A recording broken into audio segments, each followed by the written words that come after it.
Hello বন্ধুরা, কেমন আছেন সবাই? আশা করি সবাই ভালো আছেন। আমাদের আজকের গল্প মুস্কান পার্ট 15, লেখিকা জাহানারা আক্তার, কবিতা।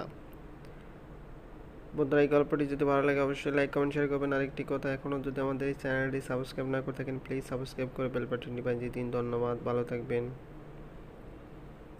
যেহেতু নতুন একটি সম্পর্কে জড়াতে যাচ্ছি, তাই মনে কোনো বোঝ রাখতে চাই না নতুন সম্পর্কে পুরানো সম্পর্কে তিক্ততা ফিরে আসুক।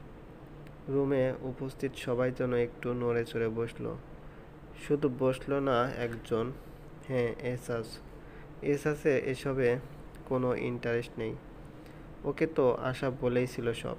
কিছুক্ষণ নীরবতা কাটিয়ে মুস্কান বলার জন্য মাথা উঁচু করলো আর দেখলো পাত্রের জায়গায় এহসাস। কিন্তু এহসাস এখানে কি করে? আশা তো বলেনি এরকম কিছু, তাই আর আশার দিকে তাকালো।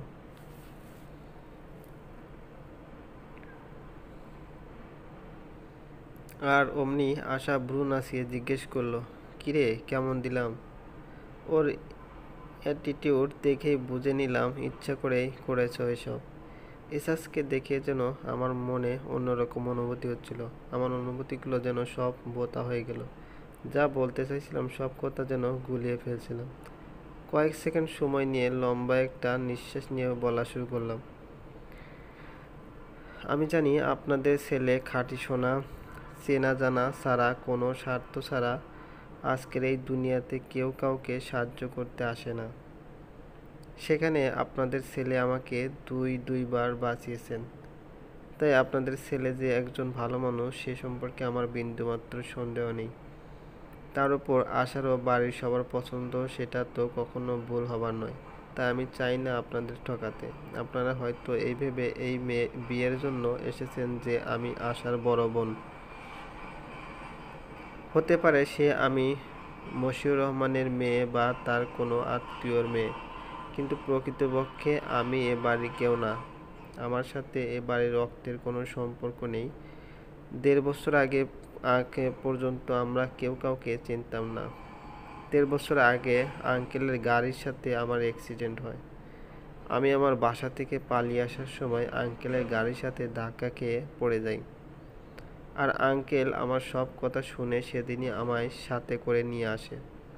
আপন মানুষের ধোঁকা খেয়ে যখন আমার অবস্থা প্রায় মুমূর্ষু রোগীর মতো, তখন আঙ্কেল আর এই পরিবারই আমার পাশে ছিল।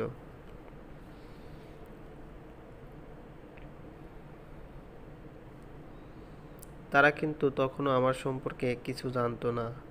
আমি ভালো না খারাপ, বা আমার কোনো অসৎ উদ্দেশ্যই আছে কিনা, কিংবা তাদের কোনো ক্ষতি করতে এসেছি কিনা। উল্টো তারা আমাকে আসার মতোই দেখে এসেছে। এ যুগে এমন ভালো মানুষও হয় তা আমি জানতাম না।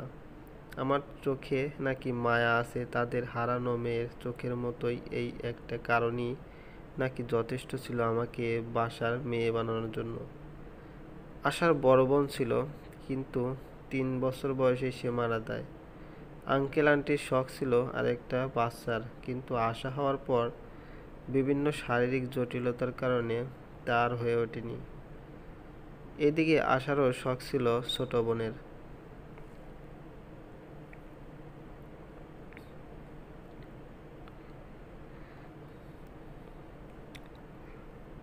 যখন আমাকে নিয়ে এলো এ বাড়িতে, সবাই যেন আকাশের চাঁদ হাতে পেল।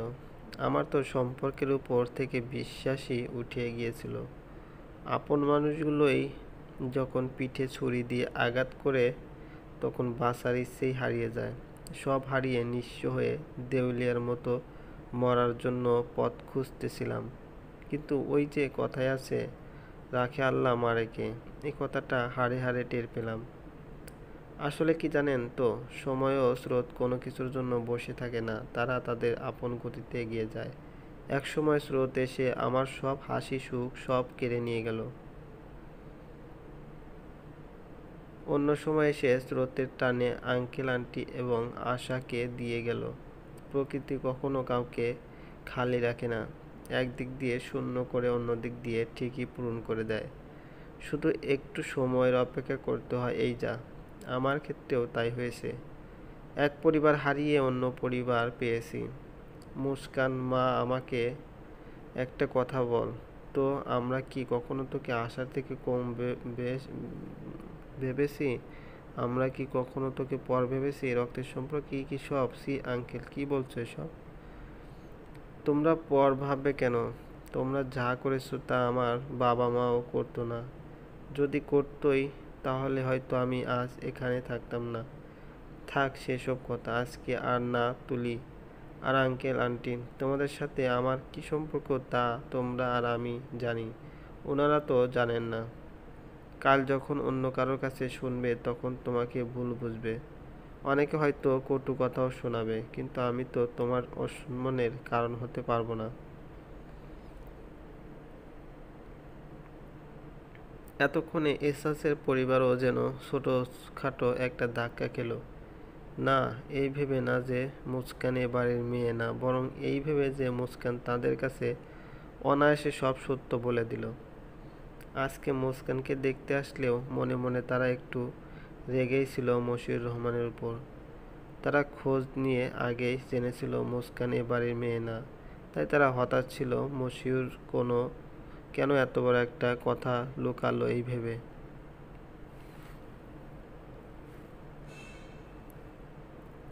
আর এহসাস তার তো ধারণাই ছিল না যে আশা আর মুস্কানের মাঝে ওই রকম কোনো সম্পর্ক নেই। যে কেউ দেখলেই বলবে ওরা দুই বোন। এই পরিবারের প্রতি সম্মান যেন আরও বেড়ে গেল। আর মনে মনে এহসাস শুকরিয়া আদায় করলো, ভাগ্যিস আঙ্কেল তার মায়াবিনীকে পেয়েছিল, নইলে যদি কোনো পশুর হাতে পড়তো না। ভাবতে বুকের বাঁ পাশটায় যেন চিনচিন ব্যথা অনুভব হলো। আমাদের পাত্রী পছন্দ হয়েছে, ওর অতীত নিয়ে আমাদের কোনো মাথা ব্যথা নেই। আমরা তোমাকে মশিউরের মেয়ে হিসেবে জানতাম, আর এখন থেকে এহসাসের বউ হিসেবে জানবো।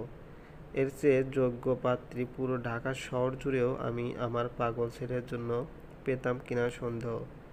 ও কিন্তু চাইলেই পারতো লুকিয়ে যেতে এসব কথা, কারণ এসব কথা শুনে যে কেউ বিয়ে ভেঙে দিবে তা জানা সত্ত্বেও ও আমাদের সব বলেছে। ওর এই গুণেই আমার ওকে মনে ধরেছে। এনায়েত, তুমি কি বলো?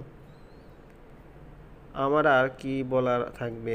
আমারও পছন্দ হয়েছে, তবে আমাদের পছন্দে আর কি আসে যায়? পাত্রপাত্রীর ইচ্ছেও তো জানতে হবে। ইচ্ছে জানার কি আছে? আমি কি কখনো তোমাদের অবাধ্য হয়েছি যে আজ হব?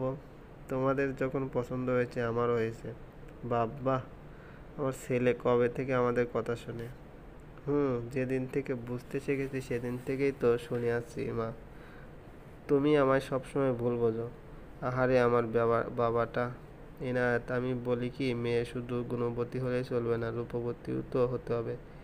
যে সে মেয়ে তো আর দা এহসাস মেহবুবের বউ হতে পারবে না, তাই না? হ্যাঁ, ঠিক বলেছ। দেখো মুস্কান, গুণবতী হলে কি হবে, রূপবতী কিন্তু না। ওর নাকটা দেখো, একটু বোচা, আর চোখগুলো মুখের সাথে মানানসই না। তাই আমি বলছি কি, অন্য কোনো মেয়ে দেখতে। আশা কিছু বলার জন্য মুখ খুলবে, আর দেখলো আন্টি চোখ টিপে মারছে। এসাস তো রাগের চোটে বলেই ফেলল, মা তোমার চোখের চশমা লাগাও, আর ডাক্তারকে দেখিয়ে জিজ্ঞাসা করো চোখ চেঞ্জ করতে হবে কিনা। মানে চশমার পাওয়ার চেঞ্জ করতে হবে না? আজকাল বড্ড বেশিই দেখছো। মায়াবিনীর তীরের মতো খাড়া নাককে তোমার বোঝা মনে হয়, আর বাবার হাতির মতো নাককে তোমার খাড়া নাক মনে হয়।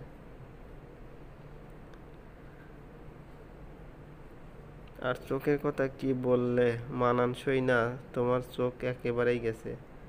যেখানে আমি মশিউর আঙ্কেল, আশা, মায়াবিনীর চোখে মায়া দেখতে পাই, মায়াবিনীর চোখের গভীরে হাজারবার ডুবে ডুবে জল খাই, সেখানে তুমি কি বলছো? তোমার রুচি গেছে মা, তোমার রুচি গেছে। মুস্কান তো হা হয়ে তাকিয়েছে, আর অন্যদিকে সবাই হাসতে হাসতে শেষ। দেখলেন তো ভাবি, এই আমার বাধ্য ছেলে। আমার নাক নাকি হাতির নাক? এই কথা শুনে সবাই আরেক দফা হেসে নিল।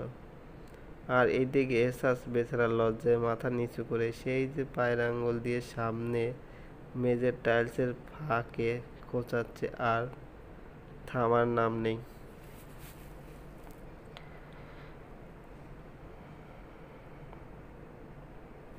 হয়েছে হয়েছে আশা, এনায়েত, এবার তোরা সবাই থাম, আর লজ্জা দিস না ওকে। মুস্কান, জি আন্টি। তুই এক কাজ কর, এসাজকে নিয়ে বাড়ি দেখিয়ে আয়। আন্টি আমি? বেচারা এসাজ তো এই আশাতেই চাতক পাখির মতো চেয়েছিল। মা আমিই দেখিয়ে আসি। তুই যাবি কেন? মুস্কান দেখাক আর আমি দেখাই, একই তো কথা। ঠিকই তো আন্টি, বুঝিস না কেন? ওদের একটু কথা বলতে দেওয়া দরকার। কিন্তু